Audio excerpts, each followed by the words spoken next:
town of Enfield was North London. The kid I was a very outgoing child, very energetic. I loved swimming and I loved sports. I was sort of helpful towards my younger brothers and sisters. It was just like a normal family life, really. We had no knowledge of the history of the house before the happenings and the events started. This racket started to occur in the back bedroom and some disturbance. And my mum came into the room and she said, "Johnny and Janet, pack it up and sleep. We've got to get up in the morning."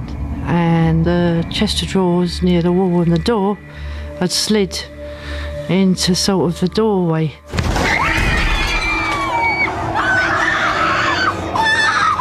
There was like incidents that happened to me, like the curtain which wrapped itself around my neck, which was quite life-threatening for me.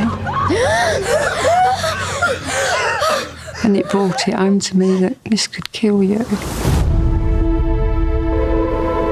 And we was all in a terrible state, very scared and tired of it. And it got worse as the time went on. We got more exhausted with it. It's what happens in the supernatural demonic world. In order to infiltrate someone's life, they don't just, oh, I now have you possessed. They have to weaken you by creating turmoil, noises in the night, things that go bump. They start to elevate fear and they begin to feed on that fear. For the family, when weird things started to happen, they actually did the right thing and they called the cops. And that's how the police were involved. They came to the house, they investigated, they checked around, and sure enough, all the weird stuff that the family was saying were happening in the home actually happened to the police officers. This chair in the corner sort of shot forward about a metre in front of them on its own.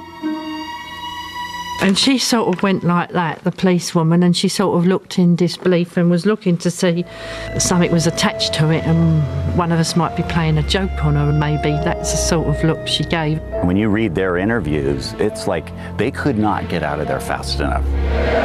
My neighbour called the newspaper. We didn't know what else to do, I suppose, like in desperation for some sort of help. The chap on the news desk, being a bit sceptical, obviously didn't believe her at all. The newspaper thought my neighbour was drunk. They don't come across this every day, do they? When she mentioned the police had seen this, they had to believe them then. You wouldn't ignore the fact that if the police had witnessed something, that was good enough for us. I was in my early 20s. I was a photographer on the Daily Mirror, covering anything, everything. News, sport, fashion, you name it, I shot it. Janet was brought in, and as she came into the room, suddenly things just took off. Wherever Janet was, it just seemed to happen. Kids are kids, you know, they'll do funny little things for attention, but not the things that we were seeing, we were witnessing there. They couldn't have done those things. They weren't even in the same room at the time. So, no, I quite believe what I was watching was genuine. You'd have chairs tip up, beds turn over, drawers would fly out in a room there was no one in. Oh my God, the levitation of those girls. They would levitate. I remember being pulled from my bed. I felt like a cold hand feeling and pushed up into the air. It was like a force, and I was screaming. And they'd levitate, crisscross in the air. The shot of Janet levitating was done with a cable running down to where I was, down in the main sort of living room. She was up in the bedroom. We had a camera set up in the corner, motor driven, with stroboscopic flash. I wasn't in the room at the time. I didn't see this until the following day when we process films and have a look. So that came as a real surprise to everyone, that we knew that she was falling out of bed. We could hear the bang on the floor. We could hear her scream. We knew what was going on, and we only had Janet's word for it. But then the following day we'd look at the pictures. That would prove it. It became, over the months, a bit of everyday life, which was quite bad. But before that, I certainly thought that ghosts were ghost stories and they were all fictitious. We realised that we had to get other people involved, i.e. the Society for Psychical Research, who look into these things. And that's when people like Maurice Grosse were involved, and they were the, quotes, professionals. As far as Maurice is concerned, I understood that he had a connection with the case. He'd gone along there believing that it was his recently deceased daughter, who was also called Janet, who was trying to contact him from beyond the grave, sort of thing. And I'm sorry, it's all lost on me. Janet, are you all right? This voice channeled towards Janet's direction, and we looked at her face, but her mouth wasn't moving. Ed, no. Hold your, let me on bed. No, give me. No, I don't want to.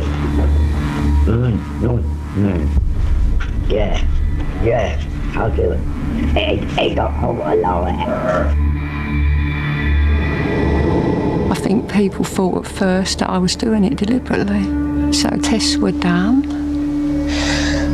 Mr. Grosse filled her mouth up with water when we all was watching, and the voice was still talking. And Mr. Grosse asked him, "Where are you from?" I come from the grave.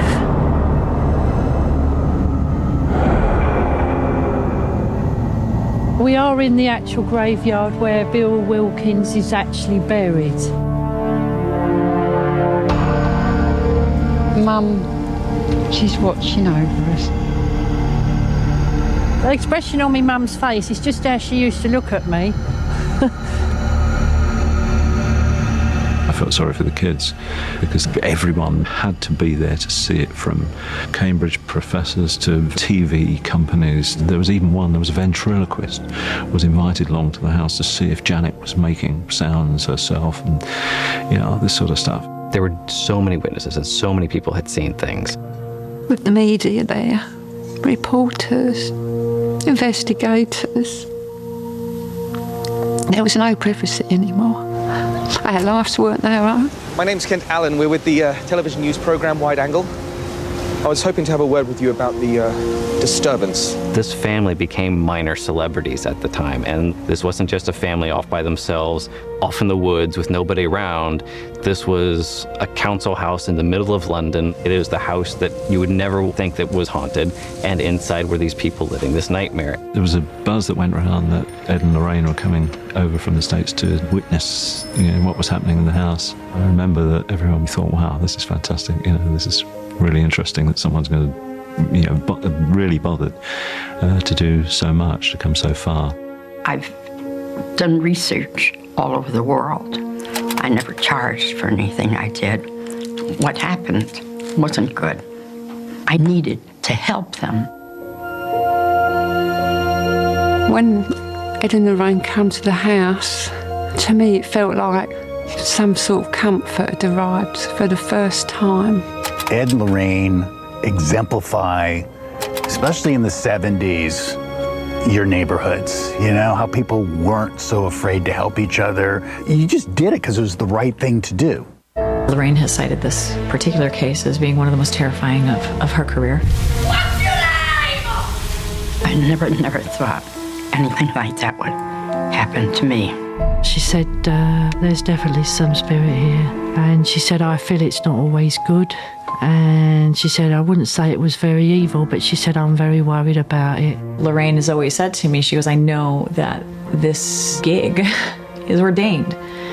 It was meant to be, and like it or not, I gird up. And despite the fear and despite the weariness, there was never any doubt for her. You can see it's the house, there's no doubt about it. We had Margaret and Janet come back and visit us while we were shooting.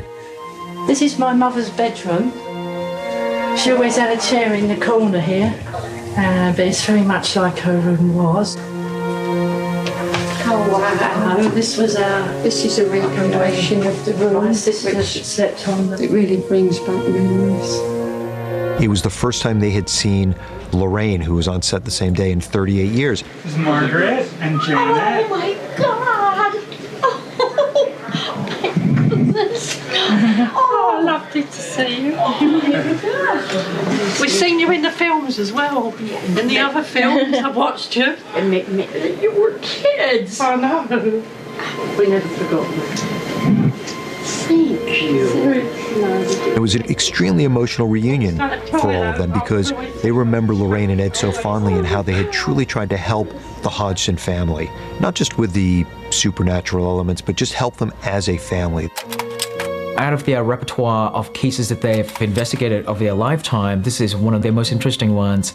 Because of the nature of it, the Hodgson family have their fair shares of fans and skeptics. Our principal characters here are all children, and children can be very ingenious pranksters. Anita Gregory, I've always despised her and resented her because she said it was a complete fake. My girl didn't make this up. What? No, but I've seen things. She was caught red-handed faking an event. Obviously, this family, if it was a hoax or not, was in great distress, okay? I think that we can agree on. And whatever the reason, like, I can totally respect that and be like, I'm so sorry that for whatever reason you felt this way and this kind of stuff was happening. No one could fake something like that. They'd have to be a very good 11-year-old actor. This is my house. No, it's not. And there is that question of, did something really happen or not? There are a lot of believers that really believe something did happen, and there's some people that feel that the girls were putting something on. But there is enough evidence that's irrefutable that makes us feel like something was really strongly going on there. Don't you see it? See what? I don't think I'll ever be able to put a closure on it because the memories will always be there. It will never go. It's had such a big impact on my childhood. At the end of the day, it didn't just taper off. It burns itself out. You know, it gets to the point where things weren't happening. So just ended up as a complete mystery as it started. So much filming. I'm very grateful for giving us the chance to tell our true story.